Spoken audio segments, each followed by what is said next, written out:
produção vai caprichar aqui. Eu quero aproveitar o ensejo e agradecer a oportunidade de poder estar nesta cidade, nesta noite. Eu louvo a Deus pelo respeito em relação à minha pessoa e ao meu ministério.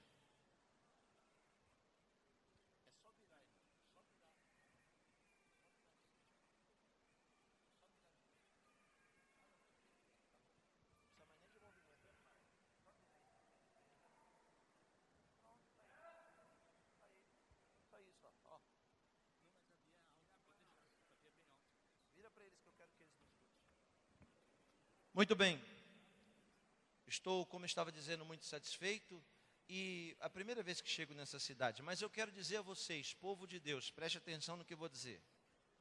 Eu quero parabenizar, não conheço, a senhora prefeita dessa cidade. Deus abençoe a senhora pela iniciativa de dar oportunidade a este povo de ser abençoado. Falo com propriedade, senhoras e senhores, porque nós viajamos o Brasil inteiro e muitas prefeituras não investem no povo de Deus.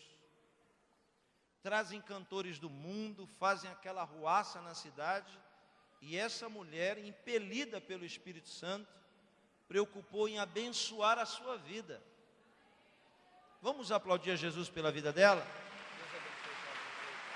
Deus abençoe também a sua mãe, em nome de Jesus. Não se esqueçam disso, hein? Não se esqueçam disso, hein?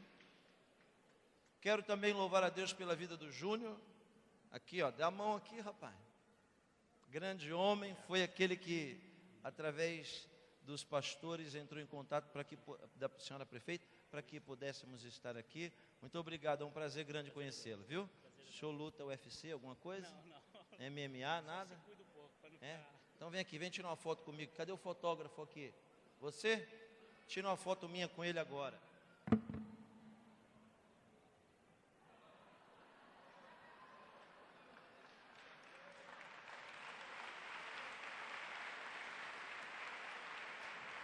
Essa vai ficar boa, não vai, irmãos? De briga a gente não entende nada. Eu quero também louvar a Deus pela vida da cantora Eliane Silva, que é uma referência nacional. Olha onde essa mulher chega, Deus atua muito, Deus abençoe muito a sua vida, seu digníssimo esposo. E para encerrar, pastor Marcelo fica de pé, sua esposa, são lá de Morro Agudo. Existe esse lugar mesmo, né? É perto daqui, é longe? É perto. Ah, tá bom. Eles são amigos também. Vamos aplaudir a Jesus pela vida dele. Deus abençoe muito em nome de Jesus. Amém. Quem aqui nessa noite veio perder tempo, diga amém. Eu ouvi um amém lá atrás? Quem veio ouvir a palavra de Deus, diga aleluia. Abre a Bíblia, Salmo, eu vou ser objetivo, direto, preciso, pretendo ser excelente.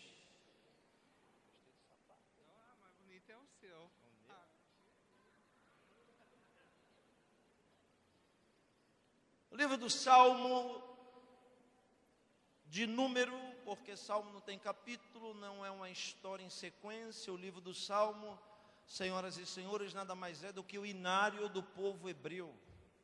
Originalmente esse livro é uma compilação de 5 pergaminhos que foram juntados, quando a Bíblia foi canonizada, em um só livro, em um composto de 150.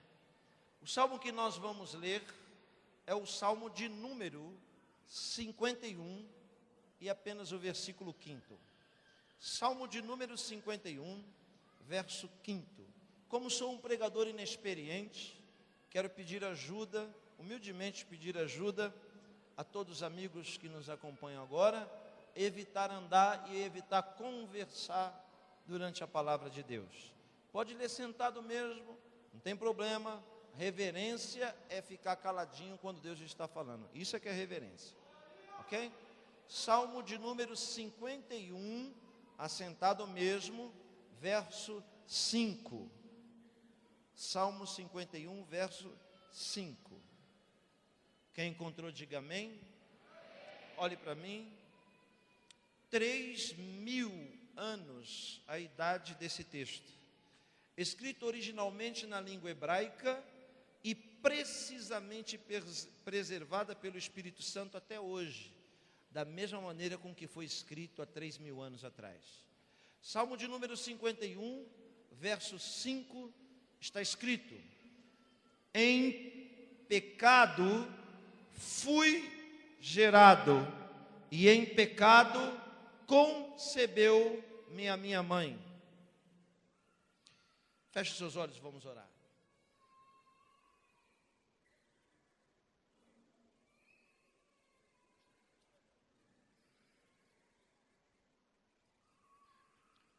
Bendito és tu, eterno nosso Deus, Rei de todo o universo, sua palavra dura para sempre. Bendito seja o seu nome e o seu reino jamais terá fim. Fale conosco, Senhor, nessa noite, de forma clara, concisa e poderosa. Fala não o que nós queremos ouvir, mas fala o que nós precisamos ouvir. Ó Deus, nós abrimos o nosso coração para sermos alimentados pelo pão vivo que desce do céu. Em nome do teu Filho Jesus, te agradecemos para a sua honra e glória. Amém e amém.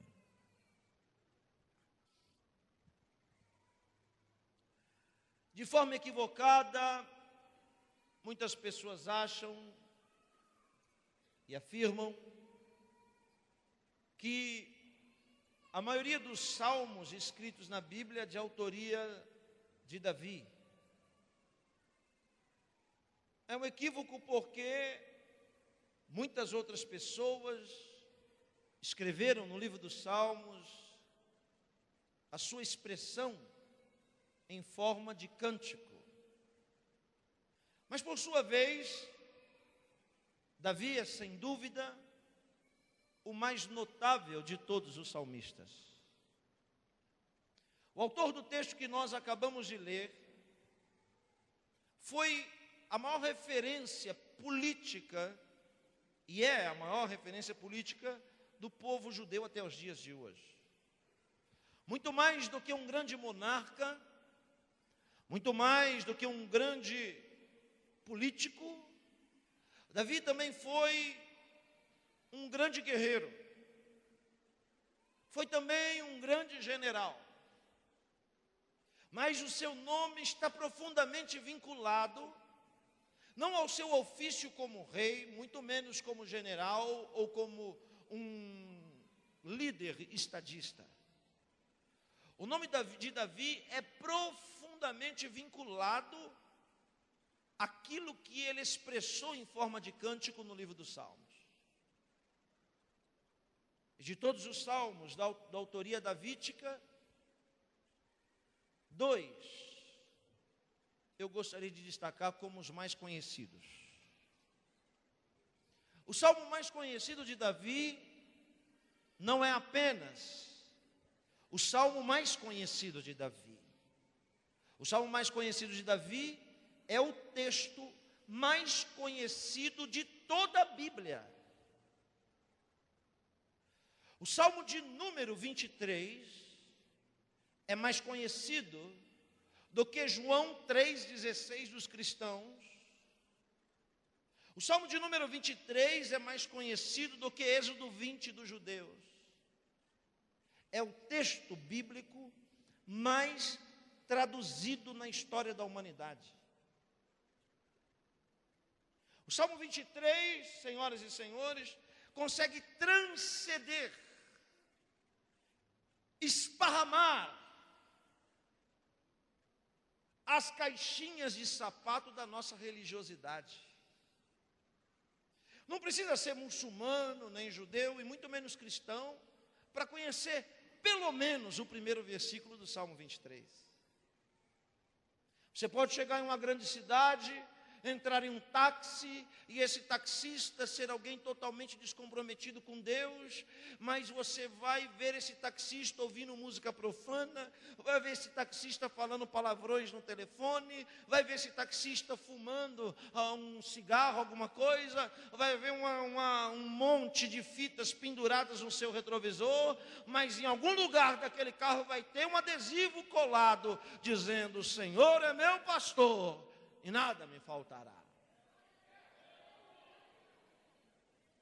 Entra na casa de um pagão, entra na casa de alguém que nem sabe quem é Deus, muito menos quem é Davi, muito menos o que é a Bíblia, mas pode procurar em alguma parede, ainda que empoeirada, envergada e quase apagada, um quadro com um pergaminho do Salmo 23 pregado em algum lugar. E o Salmo 23 está escrito assim: Adonai roi lo echsar binyodesh yarbitseni al me menohot yanarleni nashi yeshov yavianhen vemagalet sedech leman shemo lo yihaira ki ata imadi shivtecha umishantecha chemad elchanun elchanun efanai shulchan eger ishodechai deshatan vasem hosi Kosi havayach tov hesed fun kol yemra beshabe veiti Adonai leorech yameh. Entendeu nada, né? Assim ele expressa dizendo: o Senhor é o meu pastor e Ele não me falta. O padre que traduziu para o português errou, porque ele diz: o Senhor é meu pastor e nada me falta. Errado, porque Davi escreveu: o Senhor é meu pastor e Ele não me falta. O que isso quer dizer? Que quando você diz o Senhor é meu pastor, você está na vertical. Quando você diz nada me falta, na horizontal. Mas a Bíblia diz que algumas coisas na horizontal pode te faltar. Então o mais certo é dizer: o Senhor é meu pastor, e ainda que as coisas da terra me falte, Ele não me falta. Por sua vez, o segundo salmo mais famoso de Davi é o 51. Se o 23, Davi escreve no ápice da sua jornada aqui na terra, na curva da cadeira, ou seja, da escada. Quando eu digo na curva da escada, alguém que já trocou lâmpada aqui sabe do que eu estou falando? Quando você sobe numa escada e não alcança, você pede para alguém segurar e você sobe na curva. A curva da escada é o lugar mais alto que alguém pode subir. Quando Davi escreve o Salmo 23, ele está na curva da escada, no ápice da sua jornada, no topo, não tem mais para onde subir, ele está sendo ungido monarca do Estado Judeu Unido. Mas o segundo Salmo de Davi, mais conhecido, é escrito na contramão do 23. Se o 23 foi escrito no topo, o 51 no mais profundo abismo. Quando Davi de Melech, o rei Davi, escreve o Salmo 51, senhoras e senhores, acredite, este grande homem era nada mais, nada menos do que um homem condenado à morte, quando escreve o Salmo 51. Condenado à morte porque havia cometido um crime duplamente qualificado, hediondo. Um crime que a Bíblia diz que é passivo de morte. E a Torá sagrada dos judeus ainda determina que a morte deve ser por apedrejamento. Quando o grande rei escreve o Salmo 51, ele tinha cometido um adultério seguido de um homicídio. A qualificação do homicídio é que ele programou, planejou, ou seja, esse crime é hediondíssimo. Quando Davi escreve o Salmo 51, ele é um homem condenado à morte. E a pergunta é: se é condenado à morte, então por que não morreu? É uma boa pergunta. Por que Deus não matou Davi? Porque a própria Bíblia diz que Deus não faz acepção de pessoas, que não existe ninguém aqui maior ou menor, e que todas as diferenças de tamanho ficam lá fora, porque na presença dele todos são iguais. Desde do camponês que peca ao rei de Israel, para Deus é tudo igual. Então, se a lei serve para o camponês, por que não serve para o rei? Por que Davi não morre quando comete tal equívoco? A resposta está no verso que acabamos de ler, o verso 5. Quando Davi escreve o Salmo 51, verso 1, ele ainda é condenado à morte. O 2 ainda é condenado à morte. O 3 ainda é condenado à morte. O 4 ainda é um homem condenado à morte. Mas quando ele escreve o 5º, ele reverte a sentença de morte que havia sobre a vida dele. O verso 5º é chamado na língua hebraica de teshuvá. O que é teshuvá? Teshuvá é a pérola mais preciosa da ostra da nossa vida. Teshuvá é a coisa mais profunda e mais difícil de se manifestar na vida humana. Teshuvá é a arma mais poderosa que Deus deu ao ser humano. O que é teshuvá? Teshuvá quer dizer arrependimento. E nada é mais forte na vida de um ser humano do que o arrependimento. Sabe por quê? Porque Deus não mata quem se arrepende.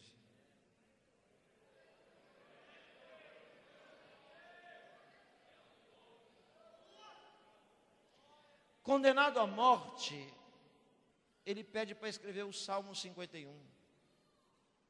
E quando ele chega no verso 5, ele descodifica o maior segredo da sua existência. Qual deles?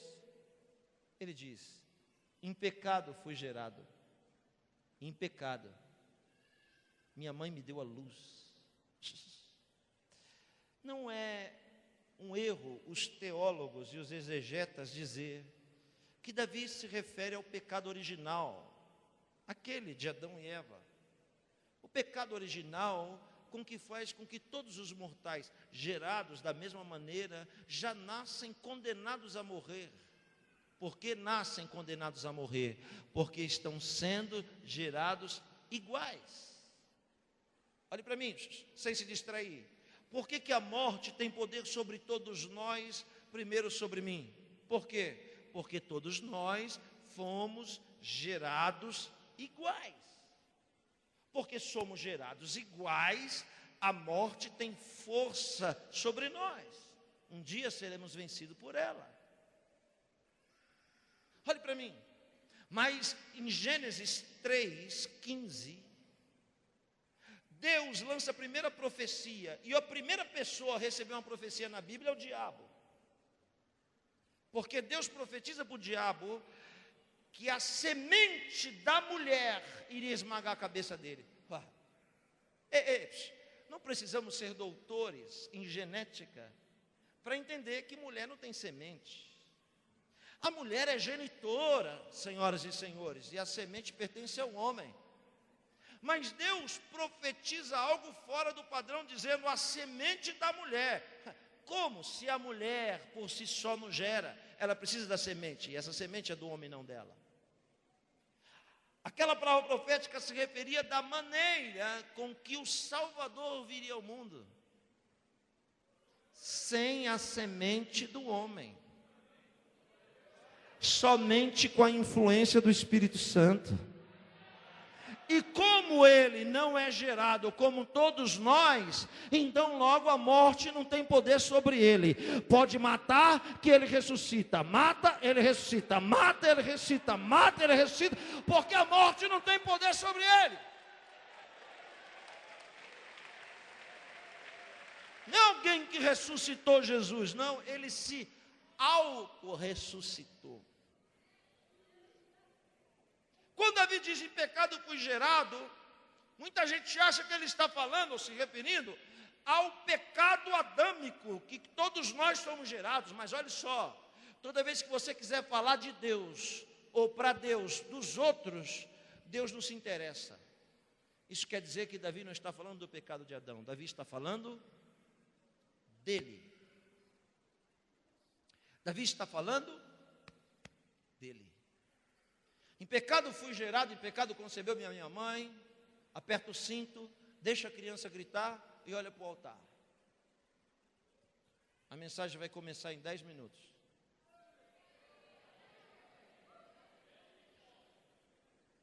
Quando Davi diz, em pecado fui gerado, em pecado concebeu minha mãe, ele está contando o maior segredo da vida dele. O que ele está dizendo?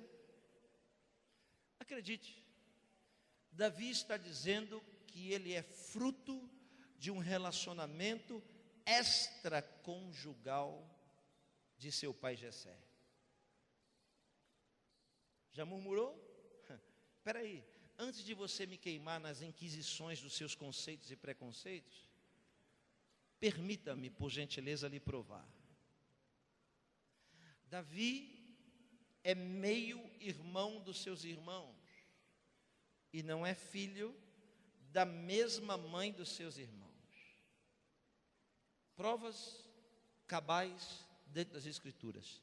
Primeiro, uma prova genética. A Bíblia diz, se refere a Davi, dizendo que ele era ruivo. Seria idiotice da Bíblia chamar Davi de ruivo se os seus irmãos também fossem ruivos? Então, isso quer dizer que ele era o único ruivo de todos os seus irmãos. E se ele era ruivo, existe um problema genético aqui. Porque ele é ruivo, porque a mãe de Davi não era judia. A mãe de Davi era uma mulher de um povo vizinho a Israel, descendente de Esava, que é Esaú. E se alguém buscar um pouquinho só na Bíblia, vai ver que Esaú era ruivo. Se Davi é filho extraconjugal de Jessé com uma moabita, então por que Jessé não morreu apedrejado? Precisamos ler um pouco mais o código de leis da Bíblia Sagrada, o livro do Levítico, do Êxodo e do Deuteronômio. Porque o que Jessé comete não é adultério. A qualificação do adultério é quando a mulher, portentora ou genitora da vida, tem aliança. Quando a mulher tem aliança e um homem coabita com ela, ele comete adultério, segundo o que diz a palavra de Deus. No caso da moabita, o jugo é desigual e a mulher não tem dono. João capítulo 8. Só a mulher foi trazida para ser apedrejada. Onde estava o homem? Porque a mulher era da aliança, tinha aliança. Então, quando a mulher não tem aliança, a própria Bíblia discrimina o pecado. Para muita gente, diz assim, não tem pecadinho nem pecadão. Tem sim, porque Deus não vê tudo de forma grosseira. Deus é detalhista. Toda lei tem os seus detalhes. Então, são 3 pecados sexuais aqui. Estou explicando a genética de Davi. Primeiro, adultério. Segundo, prostituição. E o grau mínimo, fornicação. É diferente as 3 coisas. Por quê? Porque, como eu já expliquei o que é adultério, a prostituição é quando envolve pagamento, interesse. Isso é prostituição. No caso de Davi, o crime foi desqualificado de adultério para fornicação. Qual é a pena? O livro de Deuteronômio diz, quando alguém dentre vós cometeu o pecado de fornicação, ele é levado em praça pública, amarrado em um pelourinho, chamado toda a sociedade e açoitado de chicote na frente de todo mundo.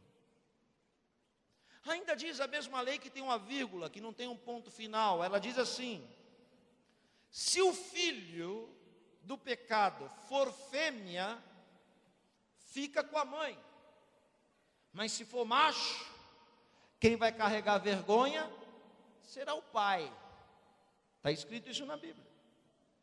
Então, eu imagino, na coerência dos meus pensamentos, que quando Jessé está apanhando, sendo envergonhado em praça pública, ele deve dizer para Deus: Deus, já é uma vergonha muito grande o que eu estou passando, então eu vou te pedir uma coisa, tem misericórdia de mim, e não deixa nascer macho, porque se nascer macho, eu vou carregar essa vergonha a vida inteira. E então, Deus não ouviu a oração de Jessé. E às vezes a gente não entende por que Deus não ouve alguma das nossas orações. É porque Deus não vê as coisas como elas são. Deus vê as coisas como elas serão. Recebe aí: melhor é o fim das coisas do que o princípio delas. Você entende o que eu falo ou não? Quem entende, diga amém. Quando a mãe gera, é um macho. E então Davi passou a ser a tragédia de Jessé. Mas é por isso que eu gosto desse Deus. Eu amo esse Deus. Eu respeito esse Deus, sabe por quê? Porque Deus é especialista em transformar nossas tragédias em grandes triunfos. Uma, duas mãos.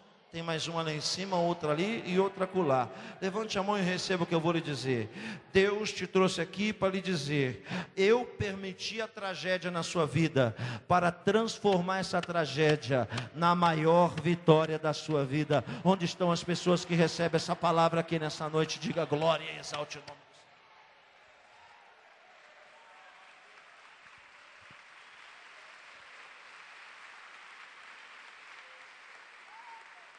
A segunda prova cultural. A segunda prova é cultural, por quê? Porque os bastardos não têm o direito dos legítimos. Qual é o papel do bastardo dentro de uma casa onde ele não é legítimo? 2. Primeiro papel do bastardo: cuidar dos animais no chiqueiro. Naquela época se dava um nome: pastor de ovelhas. Quem é que diz que os bastardos não têm o direito dos legítimos e fazem um trabalho sujo cuidando dos animais? Também não sou eu, quem diz isso é Jesus, contando a parábola do filho pródigo. Quando o filho pródigo volta para casa, o pai o abraça e diz: deixa eu te receber como legítimo. Ele diz: não sou digno de ser chamado de legítimo. Deixa que eu cuido dos animais. Quem cuida dos animais, senhoras e senhores, ou eram os escravos, ou eram os bastardos. O segundo papel de um bastardo é juntar o monturo gerado pela família. Monturo na Bíblia quer dizer lixo. Então, olhe para mim, não é poético quando Davi escreve: e Deus me tirou de trás das malhadas e me fez assentar entre os príncipes. Não é só poesia, porque só poesia para Deus não funciona. Você tem que viver o que você prega, o que você canta. Quando ele diz: Deus me tirou de trás das malhadas, ele está dizendo: eu era um bastardo e hoje sou rei. E outra poesia dele que ele diz assim: e Deus me levantou, me arrancou do monturo, das cinzas, e me colocou entre os reis da terra. Ele está falando de onde ele veio. Os bastardos não podiam comer à mesa com os legítimos. Inclusive a mesa dos legítimos não tinha lugar para ele. Então, como os bastardos comiam? Ficava no fundo da casa. Quando todo mundo se alimentava, pastor, ia embora, o bastardo entrava e comia o que restava. O resto, a migalha, juntava o lixo, que é o papel dele, e se retirava para o fundo de novo.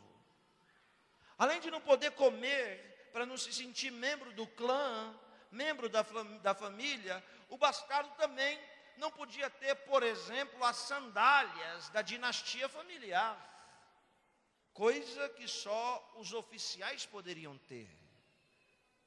Estou tentando montar a cena para entender o Salmo 51. Mesmo sendo desconsiderado, mesmo sendo oprimido, mesmo sendo improvável, redobre a sua atenção. Davi tinha um sonho. Eu preciso perguntar, quantos aqui nessa noite têm sonhos? É interessante que o sonho de Davi o aproximava do sonho de Deus. Qual era o sonho de Davi? O sonho de Davi era, acredite, comer queijo. Era o sonho do menino, comer queijo. E a irmã Eliane, que é lá de Minas, sabe que isso lá não é sonho para ninguém, né? Daí que se vem a tese que Davi era mineiro. Mas não era mineiro. Mas ele tinha um sonho, comer queijo. Por quê? Porque só podia comer queijo quem era membro da família.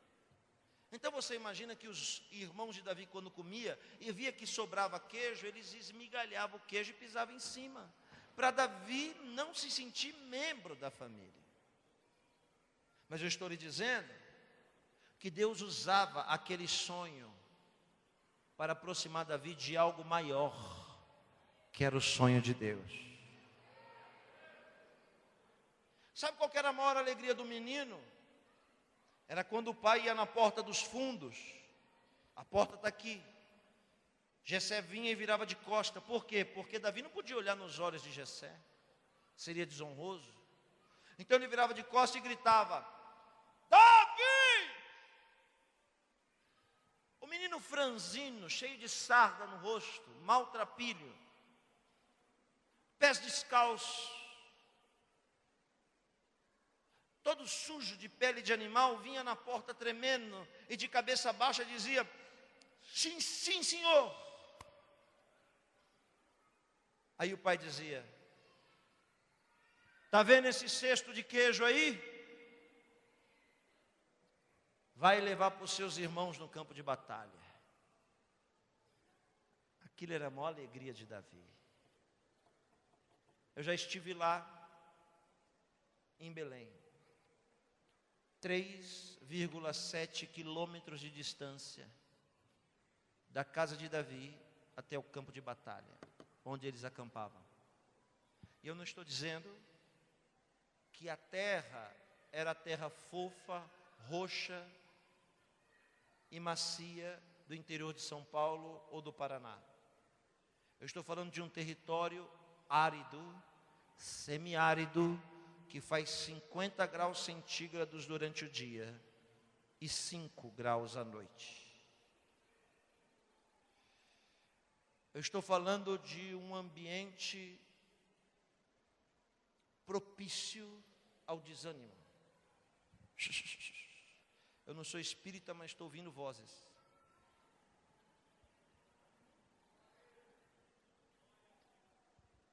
Eu vou me esforçar muito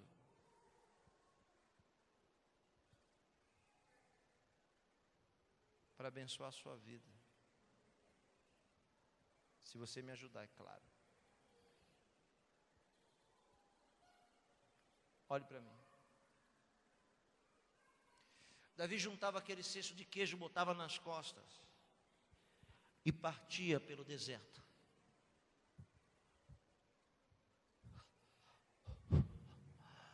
Não tinha ninguém com bandeirinha na beira da pista dizendo: vai Davi, força que você consegue. Não tinha ninguém tocando trombeta dizendo: e não tinha nenhum irmão do círculo de oração dizendo: vai Davi que eu estou orando por você. Não. É que no deserto a gente não encontra essas pessoas. Apenas uma voz ecoava naquele deserto durante aquela trajetória. A voz covarde que se aproveita da nossa vulnerabilidade humana. A voz oportunista daquele que se autodeclara ser o inimigo das nossas almas. Sabe por quê? Porque quando o menino cansava, botava o cesto no chão, cheio de queijo, aquela voz vinha e dizia assim: e aí, Davi? Não é o seu sonho comer queijo? Por que não pegam agora? Por que não comem um agora? Afinal de contas, não tem ninguém te vendo. E mais, quer saber, Davi? Essa é a oportunidade de você se vingar dos seus irmãos. Rouba um queijo desse aí, ó. Come, e eles não vão dar conta. E mais, os outros, você faz xixi em cima e se vinga deles. Mas eu vou lhe dizer com certeza, Davi nunca pegou um queijo daquele. Porque Deus não trabalha com ladrão.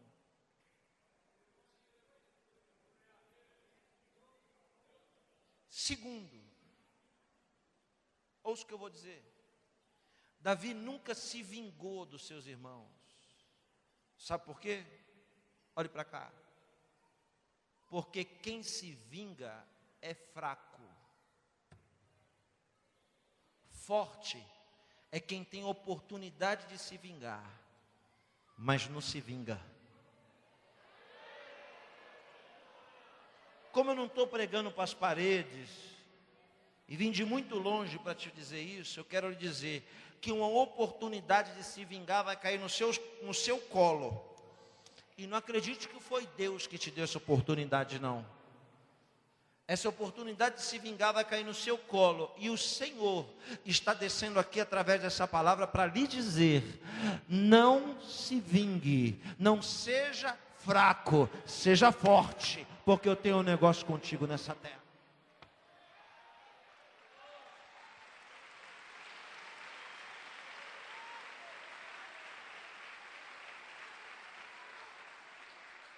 Eu aprendi outro princípio, que tudo que a gente faz e os humanos veem, Deus não enxerga. Porque levantar a mão aqui, dar glória a Deus, chorar, pular, rolar no chão é fácil. A pergunta é: quem é você quando ninguém está te vendo?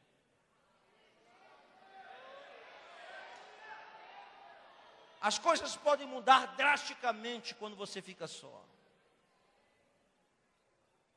Será que você é a mesma pessoa que está aqui quando está sozinho? Ou você tira essa capa de ovelha e vira o lobo mau?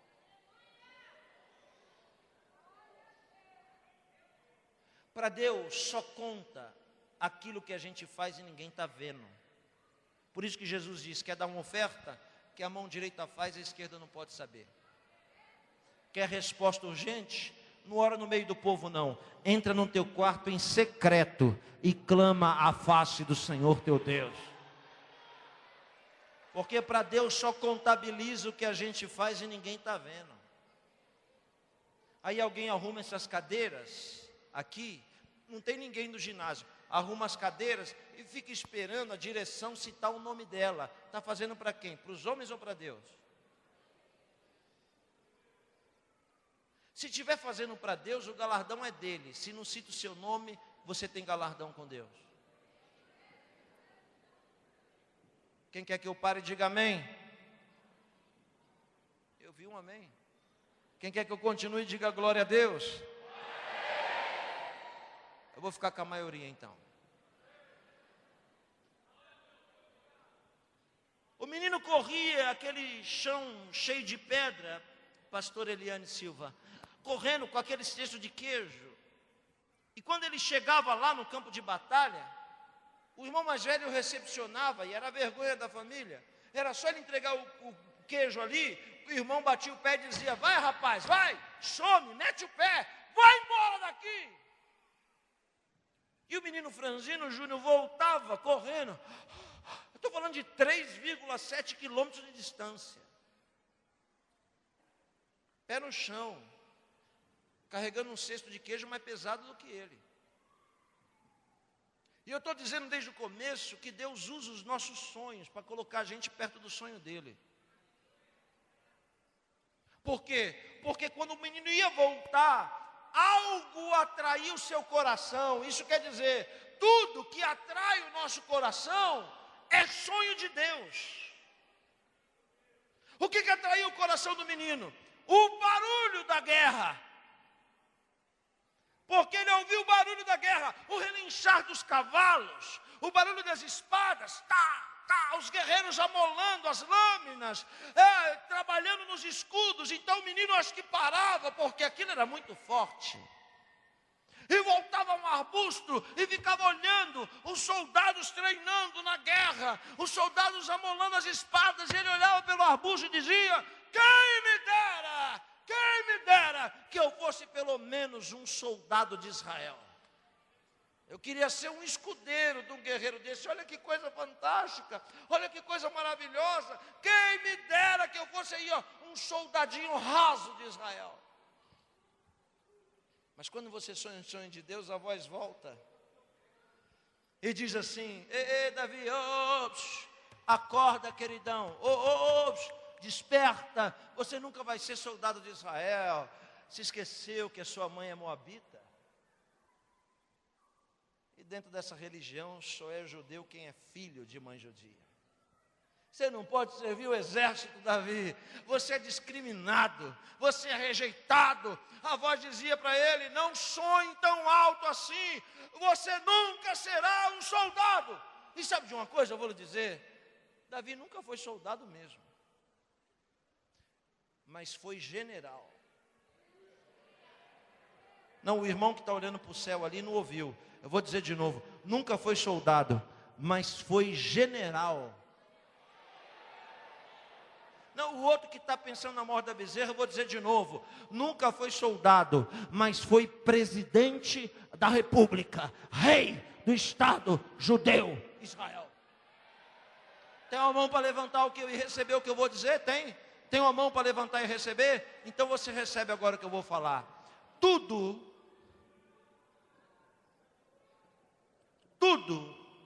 o que as pessoas impediram você de ser, é porque era muito pequeno.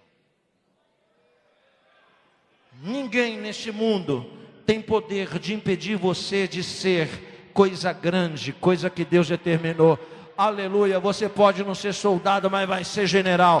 Quem é que recebe o que eu estou falando aqui nessa noite?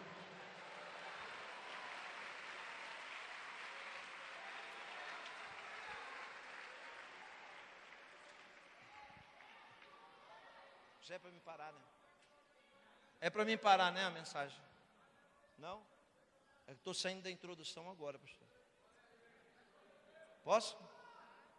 Estou brincando. Olhe para mim. Todo dia. Olhe para mim. Ouça aqui, olha aqui, com atenção. Todo dia cesto de queijo nas costas. E aquilo ele não sabia, mas era Deus treinando ele. Porque ninguém carrega queijo a vida inteira. Vai chegar um dia que Deus vai tirar o cesto de queijo e vai colocar a capa da realeza. Sabe qual que é o problema? O problema é que todo mundo quer a capa, mas não quer carregar queijo. E não fica achando que Deus é bobinho e vai cair na sua conversinha fiadinha.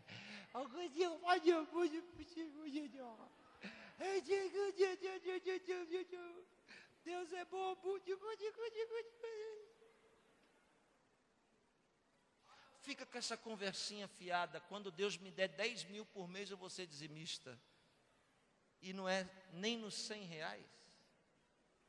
Deus vai olhar e dizer: tá bom, acredito, me engana que eu gosto.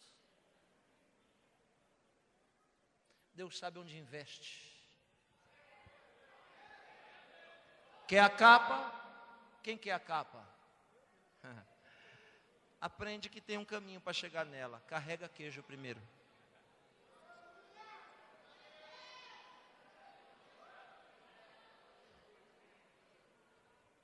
Naquelas indas e vindas, senhoras e senhores, olhe para mim, o olho de Deus o acompanhava. Por quê? Porque Deus está procurando algo.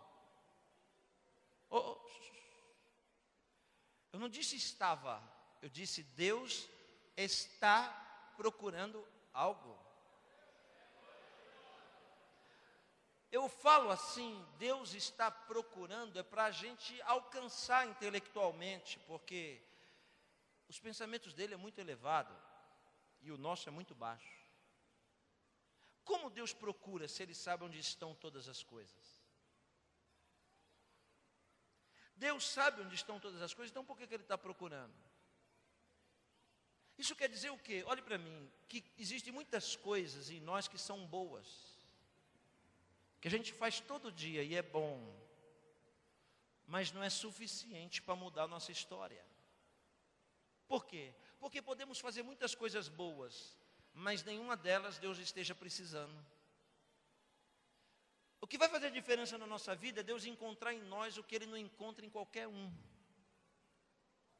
O que vai fazer diferença em um ministério, ou na vida de alguém, é a gente ter o que os outros ao nosso redor não cuidou em ter.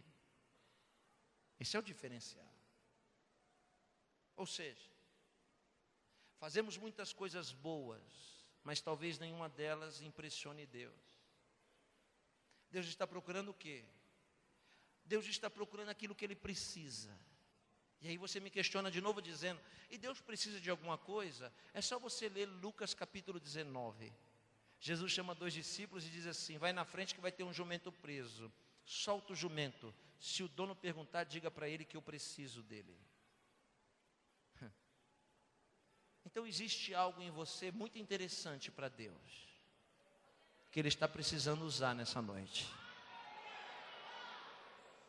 O que Deus está precisando? Alguém vai me dizer, de um rei, e eu vou lhe dizer, não. Deus não precisa de um rei, porque Israel já tem um rei, e o nome dele é Saul, da tribo de Benjamim. Ele se destacava dentre os seus irmãos. Deus precisa de o quê? De um guerreiro forte, musculoso, tríceps, bíceps, caixa torácica, é isso que Deus precisa? Também não, porque Saul era forte, musculoso, cara de guerreiro. Então o que Deus precisa? Deus precisa o que Saul não tem, e o que é necessário. Deus precisa de algo que não se vê por fora, só se vê por dentro. Deus precisa de um coração. É por isso que Davi leva a fama de um homem segundo o coração de Deus. Porque a gente pode ter muita coisa por fora, mas o que Deus precisa tem que estar dentro. Naquelas indas e vindas, Deus tomou a decisão. Encontrei o que eu precisava. Aí Deus pega o telefone e liga urgentemente para Samuel. Samuel, está me ouvindo? E Samuel na terra diz, estou sim, Deus, pode falar. Deus diz, é o seguinte, encontrei o que eu precisava. Aí Samuel deve pensar, que bom, encontrou um rei. Deus diz, eu não preciso de um rei. Eu preciso de um coração. É mesmo, Deus, onde que está esse coração que o Senhor precisa? Deus disse, liga o GPS aí que eu vou passar o endereço. Você vai ter que ir lá. Anota, tribo de Judá. A tribo de Judá é no sul e Samuel está no norte, no outro extremo do país. Tribo de Judá é o Amazonas da federação, é a maior das 12 tribos. Deus diz, anota aí, tribo de Judá. E Samuel diz, como é que eu vou achar na tribo de Judá? Deus diz, calma, quando você chegar na tribo de Judá, tem uma cidade chamada Beit Halem. Beit Halem quer dizer casa do pão, traduzido para Belém. Aí Samuel deve dizer, Belém? Nunca ouvi falar dessa cidade. Deus diz, é um vilarejo. E quando você chegar lá, você vai procurar a casa de um homem chamado Jessé. Davi deve dizer, Jessé, mas que nome brega, nunca ouvi falar num bom nome desse. E é verdade, ninguém aqui nunca iria saber quem era Jessé, se não fosse a sua tragédia chamada Davi. Se ele não tivesse passado o que passou com Davi, babau, ninguém ia saber quem era Jessé. Mas de lambujo, o nome dele entrou na genealogia de Jesus, só por causa de Davi, não é por causa dele não. Ouça bem o que eu vou dizer. Jessé quando você chegar na casa de Jessé, ouça bem com atenção, eu estou falando do Salmo 51, quando você chegar na casa de Jessé, lá dentro da casa está aquilo que eu preciso. Aí Samuel diz, então tá bom, é para ir agora? Aí Samuel deve fazer isso, então estou indo. Quando Samuel sai para ir, Deus grita, ei, profeta! Ei, rapaz! Vai tirar férias em Belém? Por acaso eu, Senhor, tiro um profeta de uma terra e levo na outra, para ele chegar lá de mãos vazias? Toda vez que um profeta aterrissar na sua terra, aprende um princípio: ele nunca vai chegar de mãos vazias. Ele sempre vai trazer na mão aquilo que você está esperando. Onde estão as pessoas que entendem o que eu estou falando? Deus diz, eu não posso enviar um profeta de mão vazia. Samuel diz, então tá bom, é para me levar o quê? Deus diz, anota, pega um chifre, shofar, pega um chifre. Toda vez que a Bíblia fala chifre, a Bíblia está falando de força. Força, não poder. Porque poder é diferente da força. Poder é exercer autoridade sem usar força. Força é uma coisa, poder é outra. Quando a Bíblia fala de chifre, fala de força. Quem me entende, diga amém. Eu quero ouvir um amém lá do fundo. Quem me entende, diga amém. Olhe para cá, redobre sua atenção. Quando ele pegou no chifre, Deus diz, agora enche o chifre de azeite. Azeite quer dizer unção. Azeite quer dizer? Eu não ouvi. Azeite quer dizer? O que é unção? Olhe para mim, unção não é dom. Porque dom Deus dá para quem também não é salvo. É a Bíblia que diz que muitos vão chegar e dizer, em teu nome expulsamos demônio. Dom. Em teu nome curamos enfermo. Dom. Em teu nome falamos em outra língua. Dom. Mas Jesus vai dizer, mesmo cheio de dom, não vos conheço, porque não parou de praticar iniquidade. Agora, unção não. Unção Deus não dá para qualquer um. Unção Deus só dá para quem tem a marca da promessa e nasceu para fazer a diferença. O que é unção? Olhe para mim. Unção é uma capacidade extraordinária que não existe no mundo de baixo, só existe no mundo de cima. Ninguém estuda unção em Harvard, em Oxford, ninguém estuda unção na USP, na Unicamp, na UFRJ. Não existe unção para vender em prateleira de supermercado, nem em banca de jornal. Unção pertence a Deus, e Ele dá para quem Ele quer, quando quer, na hora que quer, e para aquilo que Ele quer. Para que serve unção? Só para 3 coisas. Primeiro, unção serve para fazer você ser o que você nunca seria. Segundo, unção serve para você ter o que nunca teria. Terceiro, unção serve para fazer você chegar onde nunca você chegaria. Olha o que Deus diz: enche o chifre de azeite. E no português é e vai. Mas na Bíblia diz e vem. Por que e vem? Porque antes de Samuel chegar, Deus já estava lá.